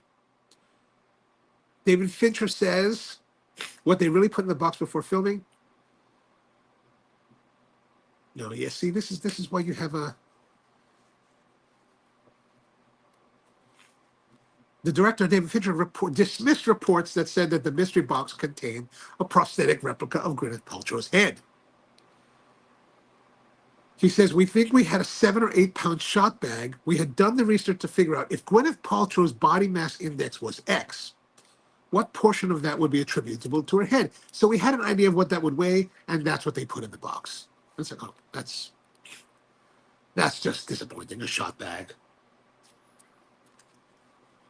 Tony says it's the Florida sun-grown wrapper that they grow, which is used on the juicy FSG in Corona, that has the cigar as well. Ah, okay, okay. I think I've had that one. I think I tried one, and I think when I was there in 2019, I could be wrong, but I thought I remember that they even had a Davidoff cigar that used that wrapper. And raised cattle. Oh wow! I wonder what kind of cattle they raised there. I went to this one restaurant one year. Maybe it's almost 10 years ago. I was in Italy, coming back from a trip, I think, from Africa.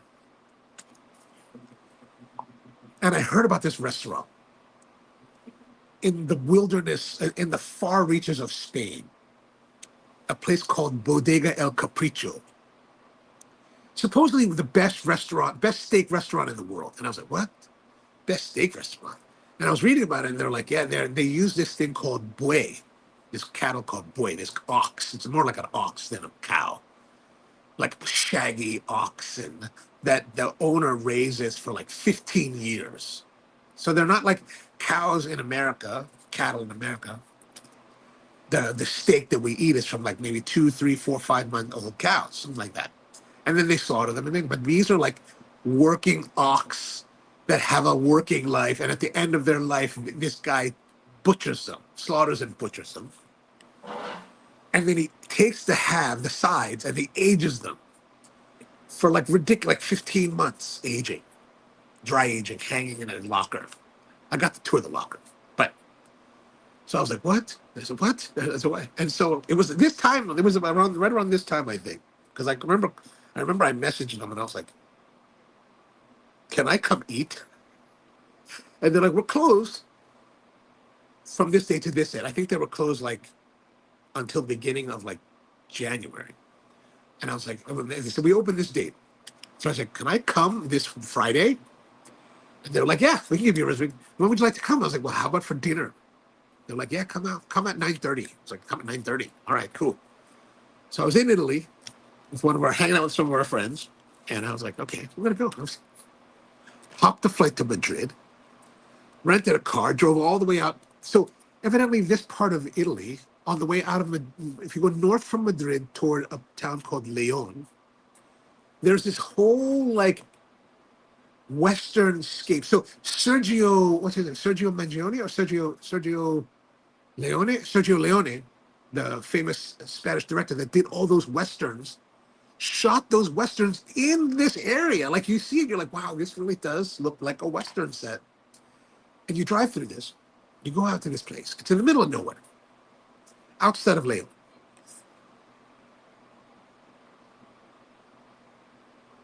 And you go to this place. And so I learned later that I got there, and I'm like one of maybe 4 people eating dinner on a Friday night. And I was like, what's going on here? How come there's nobody here? I heard it's really popular. Turns out that everybody comes to eat for lunch. So they come for like a 2:00 lunch, and then they eat and they revel until like 4, 6, 7, 6 o'clock or so, and then they drive back to Madrid.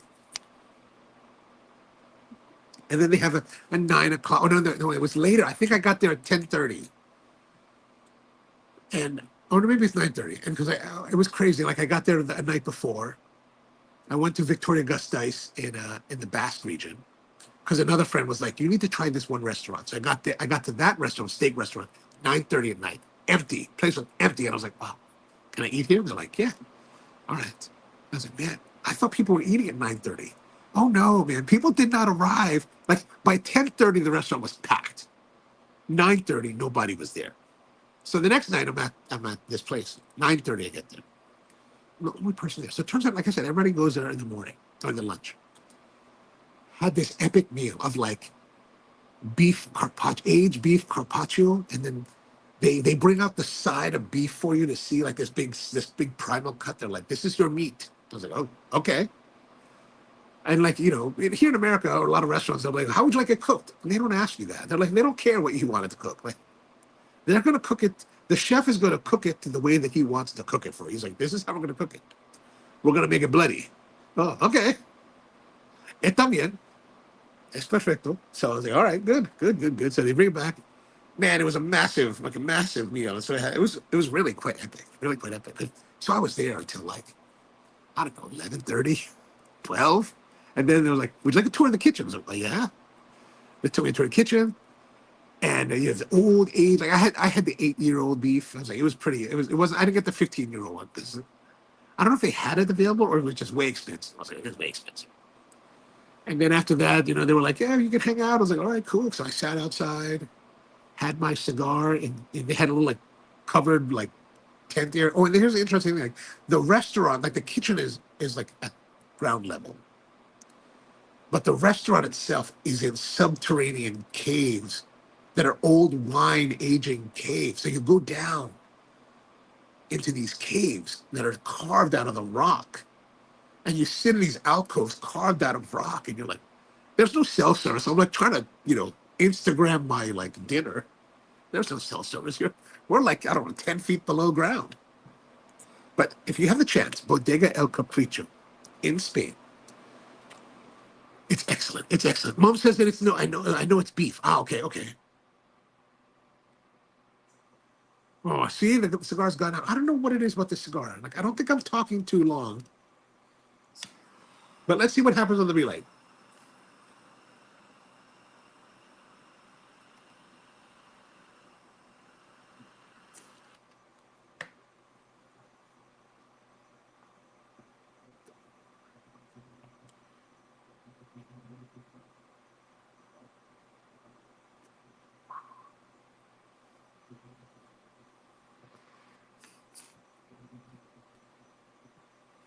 Oh, I wonder what kind of cattle they're raising there on the FSG farm. And I wonder, is Florida how can is there do you happen to know if there's much cattle being grown in Florida? Like I've learned that in certain parts of the world that are very warm, it's not very the cattle that they grow in those parts where it's not tend not to be very good because it's too hot. Like a great example of that is Southeast Asia, the Philippines. Cows there do not do very well because it's just way too hot for them. Dingus Wino says lots of cattle here in Florida. Oh, I guess that does make sense. I'm thinking, I don't know why, but a friend of mine who lives in Gainesville, he has, well, I would not say that he raises cattle. He has cattle, like he has like maybe 2 or 3 or 4 cows. One of them is very angry. Like the one time I was there quite a number of years ago, he's like, "Don't go near the cows because that cow will like crush you." I was like, "Oh, okay. I don't want to get run over by a mad cow." But I guess okay, that does make so it's not too hot there. Okay, that's good. I don't know why he doesn't slaughter those cows. I'm like, dude, you need to slaughter your cows. You already had cancer. Slaughter the damn cows and eat them. Oh, and Devin says Florida was originally cattle country. Oh, I had no idea. I always think Florida as being more like alligators. I was nearly killed once in Florida. Again, my friend that has the cattle in Gainesville went to go visit. It's back in 2009. Fly down to Florida, rent a car in Orlando, drive up to Gainesville. We're hanging out, and he's like, I'm there for like a week. And one day he's like, "Hey man, you want to go fishing for bay scallops?" And I was like, "Yeah, yeah, man, let's go." I was like, "I never did that, but I'll go." So we got in the car with a couple of his staff, and we drove out to the Gulf, right, the west coast of Florida, through this like bumpkin kind of town. Like I mean, like it was like this one place that we stopped by to get like gas or sundries. I was like, wow, this place looks straight out of the movies. It's all like it's straight out of that what's that Wild Things. I was like, whoa, this is crazy. And so we go there, we rent a boat, motorboat, we get out in the Gulf. Beautiful weather, like perfectly calm. The Gulf is really nice and calm, really lovely, like perfect. And I'd done snorkeling. I lived in Hawaii, right? So I got my snorkel, I got my fins, got my everything ready to go.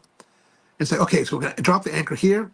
And then you just got to go down to the bottom, and the scallops are there. These little base scallops, right? Get them, and then catch them. You just pick them up, and you're fine. It's like, all right, awesome, awesome. So we get out there, and I don't know what was wrong with me, but I totally wasn't thinking that, oh, I'm going to get these scallops, but where am I going to put them?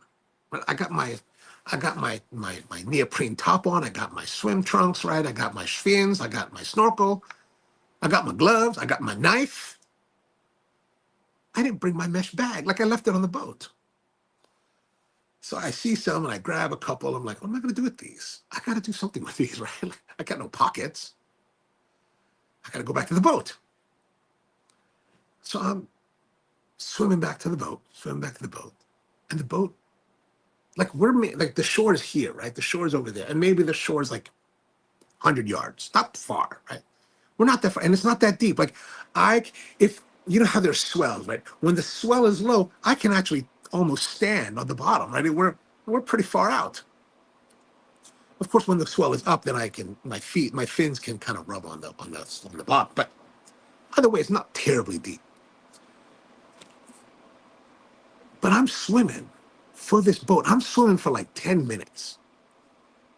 And every time I look up, the boat is still as far away as it was the last time I looked. It's not getting any closer. I'm like, what is going on here? And after a while, I was thinking, we put the anchor in. Like, is the boat just kind of like going in circles around the anchor? But then I keep thinking that, well, the shore is never changing. The shore is always to my right. But I'm like, I got to get to the boat. And I'm getting tired. I'm starting to get tired. I'm like, shit, I'm going to get tired. But not a big deal. It's lovely weather. But like it can happen in the water, here comes a cloud.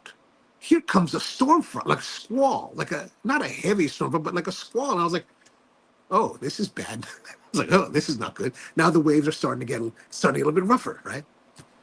And I'm really fatigued. Now I'm really tired now. And one of the guys, the younger guy that were with us, right? He's swimming by me, right? He's swimming by, and he's swimming. Young guy swimming hard, right? He's a skinny young guy swimming hard, going to the boat. He's like, hey man, you doing all right? And we're guys, right? So like, you ask a guy, like, especially of our generation, hey man, you doing all right? Yeah, man, all good, all good. Shit could be falling apart, but what's the answer? Yeah, it's all good, man. I'm all good. And I'm like, yeah, man. I was about to say, yeah, man, all good. But really, I'm not all good. Like, I'm on the verge of like I'm fatigued as all hell. Like, I'm like, oh man, I'm, I'm about to be in trouble. And I was like, my first reaction was, yeah, no, I'm good, man.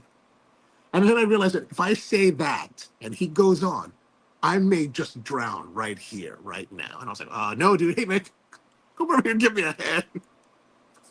So he swam over, and he was my buddy, my swim buddy for the next, so the squall came, and it was kind of like, it was kind of all churny, right?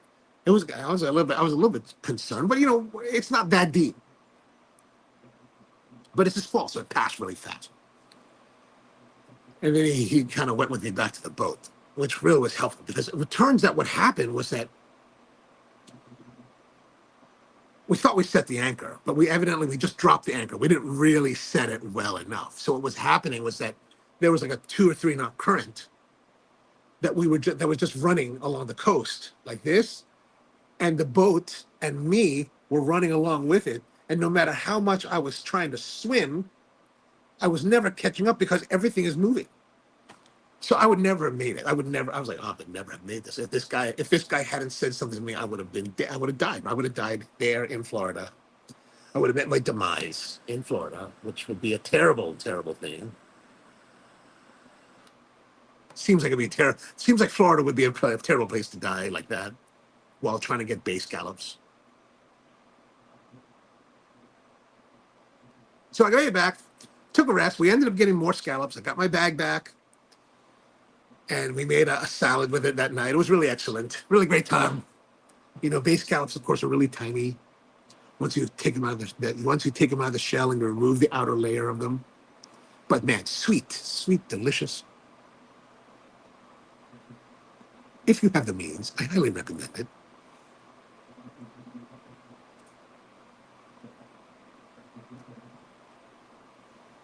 So I've had some nice times in Florida. Been to Orlando, been to Tampa. Where else have I been? I've been to St. Augustine, but that was when I was younger. So Gainesville, Jacksonville, also again when I was younger. I've been out to Space Coast when I was younger. I would love to go see one of the launches. That would be kind of interesting. Been down to Miami and the Keys. Had the fried conch in the Keys. Made the long drive from Miami. And then made the long drive, got in the water, had some conch, drove back, and ate Dairy Queen.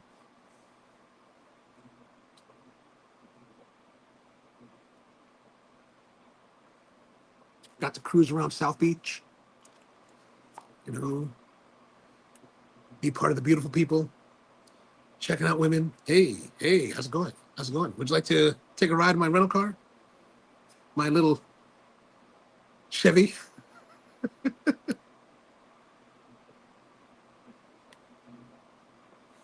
So we're getting a little more build up here on the intensity, which makes sense. It's getting a little bit more concentrated towards the end.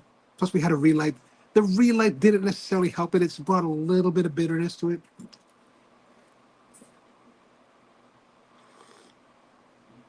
Coffee's actually been fairly pleasant. A little bit, of course, heavier than it normally is, but still has some of that cacao, cocoa powder kind of aspect to it.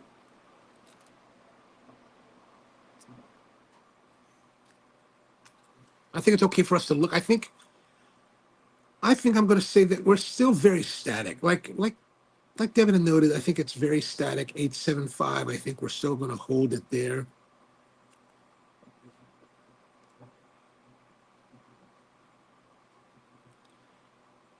Burn and draw have been very good, but we've had some issues with the burn. So burn have been draw has been good, very good. Burn has been good. So I'm going to say 8 for burn and draw. Consistency, it has been overall very consistent. I'm going to say 8.5.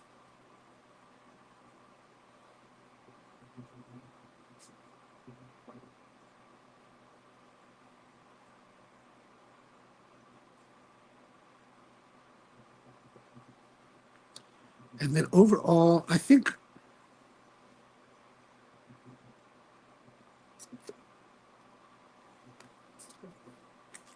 so. While we had some burn and draw and consistency were lower, but I would say that majority of the scores that we're giving are 8.75. So I'm going to say overall 8.75. 8.75.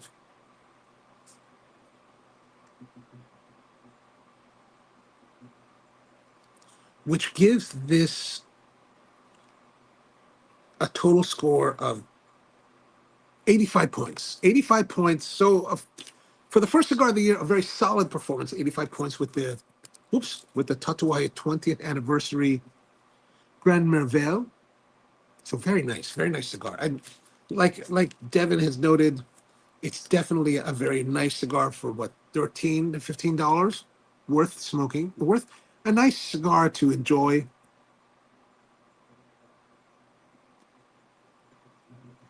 Still a bit of creaminess, some vanilla notes. This right now, my cigar is a little bit on the bitter side. I think mainly because of that last relight we just had. But still, overall, very enjoyable.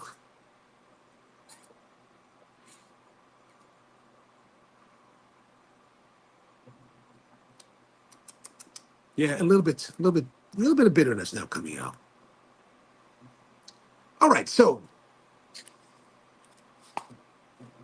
it's January 2nd. The new year is upon us. Happy New Year to you. Hope you have a wonderful 2025. We're going to be back again for the next week, Thursday, 8 p.m. for the Thursday night hang. As always, we're going to have a new cigar. I'm not sure what it is just yet, but I'll figure it out hopefully in the next couple of days. So come join us again. Great to as always, thank you for being here. Always great to see all of you and spend another evening here having cigars. Devin, always good to see you. Dingus, Brian, Bryant, Stephen, Bud, Tony, good to see all of you guys. Thank you very much for tuning in. And we're back again next week with more of the Coffee and Cigars Thursday Night Hang. And see you then.